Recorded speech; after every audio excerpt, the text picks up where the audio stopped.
Voici Eugène Aubrèche. Il est le chef d'une très belle table dans un très beau village de la région, Cassel. Avec sa femme, ils tiennent le restaurant Au Bonheur de la Table. À peine 20 couverts en salle, une carte qui change tous les mois, des prix accessibles et une très belle étoile obtenue en 2017. Eugène a une vision de la cuisine, le produit au service de la technique et pas l'inverse. Avec lui, on va évoquer le local, la saison, mais surtout l'amour des produits simples, travailler avec de petites astuces qui donnent de grandes assiettes. À vos carnets, voici des noix de Saint-Jacques ravioles au couteau de mer, champignons sparacis et céleri.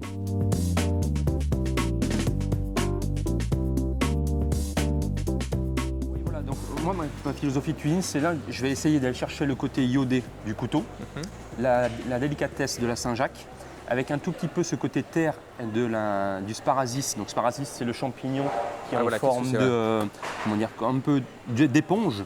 Donc c'est vraiment ce côté bois, sous-bois qu'on va aller chercher. On le trouve dans la région, Donc ce ça, on peut en trouver dans la région, okay. Mais c'est plutôt un produit qui est du côté des Cévennes et toutes ces choses-là.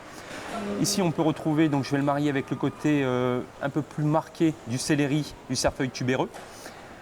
On est en pleine saison des cèpes pour avoir ce côté pareil sous-bois mais très frais. Okay. Et ça, le sparasis, on va le marier avec le couteau dans une petite raviole à base de persil. Et la recette de cette raviole au jus de persil est à retrouver sur weo.fr. Promis, c'est facile et rapide à réaliser. Si vous avez un laminoir à pâte, c'est idéal, mais sinon, ça se fait très bien au rouleau. Une fois que la pâte est prête, Eugène prépare la garniture à base de couteau de mer, un peu de céleri et de sparacis. Vous savez, ce champignon au goût prononcé de sous-bois. Donc là, on va mettre à suer notre céleri avec l'échalote. On va les voir. Voilà. Donc vraiment un feu doux. Donc là, simplement céleri. Voilà. Et donc vous voyez, vous avez beaucoup de parfums. C'est deux choses qui dégagent beaucoup d'arômes.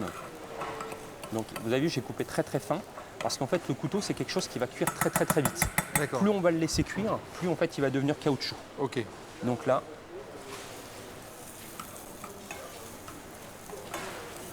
aujourd'hui, demain, vous ne voulez pas faire de ravioles, vous pouvez utiliser ça pour mettre dans une verrine. Et vraiment l'utiliser vraiment à l'état brut si on veut. Il n'y a pas besoin de l'enfermer dans quelque chose, tout ça. Voilà. Là à côté, donc pour pas jeter, j'ai ciselé très fin les feuilles de céleri. D'accord. Que je vais mettre dedans. Les réutiliser, oui. Voilà, comme ça je réutilise. On a utilisé les épluchures. Les épluchures pour le jus, les feuilles de céleri pour parfumer notre couteau. Et ça c'est ça ce qu'on utilise pour mettre dans la farce de la raviole. Simplement, très bien. Tout simplement. Voilà. Donc ici j'ai juste un jaune d'œuf avec un tout petit peu d'eau et un petit peu de sel. D'accord. Donc ça va jaune d'œuf classique. Okay. Ça va nous permettre d'avoir quelque chose qui va nous coller la raviole. Voilà. Donc on forme une petite bourse. Vous voyez, donc pas besoin d'avoir un gros tas. Ça, c'est les choses qu'on peut préparer en avance. C'est ça. Voilà. C'est vraiment quelque chose aujourd'hui. Quand on reçoit du monde, on n'a pas envie de passer pendant 3 heures à table, 3 heures en cuisine, pendant que les invités soient là. On a plutôt envie de passer 3 heures à table. On a envie de passer 3 heures à table avec nos invités. Donc, du coup, c'est des choses qu'on peut vraiment faire à l'avance. Vous voyez, donc on obtient une petite bourse. D'accord. Voilà. C'est simple, on replie et puis on replie. On fait bien la jonction entre les deux pattes. D'accord, bien appuyer pour. Voilà. Et elle va tenir grâce au. Et après, avec le jaune d'œuf, d'accord. Elle va tenir tout simplement. Après, on suit. Donc, une forme un peu de demi-lune. Voilà. Et on obtient une raviole. Une jolie raviole. Qui est vraiment très sympa. Ok. Et cette raviole, on peut la préparer en avance et la conserver au frigo. Au moment du dressage, il suffit d'un rapide passage dans l'eau frémissante et c'est tout bon. Vous avez de belles noix qui sont assez grosses, assez blanches. Et là, on dit toujours snacker pour une noix. On va la faire combien de temps là? Donc là, elles sont assez grosses, donc on va les cuire à peu près 2 à 3 minutes de chaque côté. Okay. Donc à feu doux. Donc moi, je suis sur l'induction à 3. Je pars pas sur un beurre noisette du départ. Pourquoi je pars pas sur un beurre noisette du On départ? rappelle ce que c'est déjà qu'un beurre noisette. Dans le beurre noisette, vous allez avoir un beurre qui est un peu coloré, une couleur un peu dorée. Donc vous voyez, je suis parti sur une poêle qui est chaude, Ok. mais le beurre n'est pas noisette. D'accord. Parce que comme on va les mettre à 2 minutes, Mhm. en fait la coloration va monter tout doucement. Ok. Et comme ça, en fait, la chaleur monte tout de suite, tout doucement dans la noix de Saint-Jacques et elle n'est pas saisie. D'accord. Sinon, une fois que vous avez déjà la couleur noisette du départ, le problème c'est qu'après vous aurez un beurre brûlé. Ok, Et oui. que le fait de monter dans un beurre chaud, mais pas noisette, il va monter progressivement en température avec la noix. La cuisson monte tout doucement et vous allez avoir quelque chose qui est vraiment translucide au milieu et coloré sur le D'accord. bord. À côté, on va ajouter nos ravioles Qui ont été qui ont été pochés donc rapidement dans pochés l'eau. rapidement dans l'eau Ok. Je laisse juste pour les réchauffer. pour les faire réchauffer. Et là, ça y est, tout de suite, l'assiette elle commence à se mettre en Ouais, place. là, on peut voir déjà Oui. qu'on va avoir des couleurs sympas. On va avoir quelque chose qui va être un peu vert-brun. Mhm. Là, on va avoir une Saint-Jacques qui va être tout doucement, qui colore. Voilà, là, je vais la retourner tout doucement. Vous voyez, vous n'avez pas, ça crépite pas. C'est pas une cuisson violente. C'est vraiment très très délicat. On va mettre nos céleris avec nos Ah, et dans la Saint-Jacques. même poêle, donc comme ça. Dans la même poêle. En fait, vous allez avoir vraiment des parfums qui vont se mélanger. Vous voyez, ça prend l'odeur et la coloration du beurre noisette.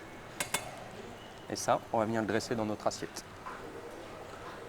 Donc juste simplement pour les réchauffer. Pour leur Juste donner pour le un petit peu réchauffer, de- parce qu'en fait, tout est déjà à peu près cuit. Hein. Aujourd'hui, on a une tendance à manger moins de légumes bouillis, des légumes un peu plus croquants, pour profiter pleinement de la saveur du légume. Donc on va couper un léger carpaccio de cèpe, très très fin, Juste pareil, simplement, juste petite lamelle de sel. petite lamelle de cèpe.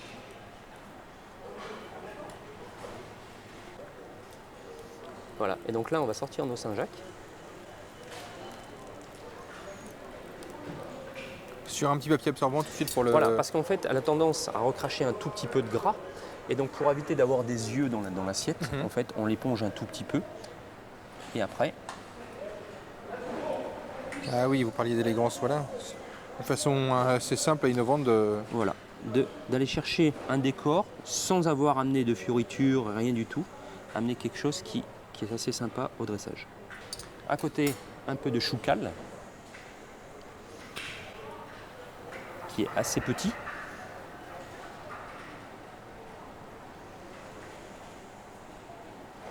Et à côté, notre petit jus de céleri torréfié que j'ai légèrement crémé. D'accord, ok. Et donc là, on peut se rendre compte qu'on a une assiette qui est assez automnale, mais qui a beaucoup de fraîcheur, beaucoup de couleurs, avec le carpaccio de cèpe qui est très blanc, la petite raviole de persil qui est un peu verte.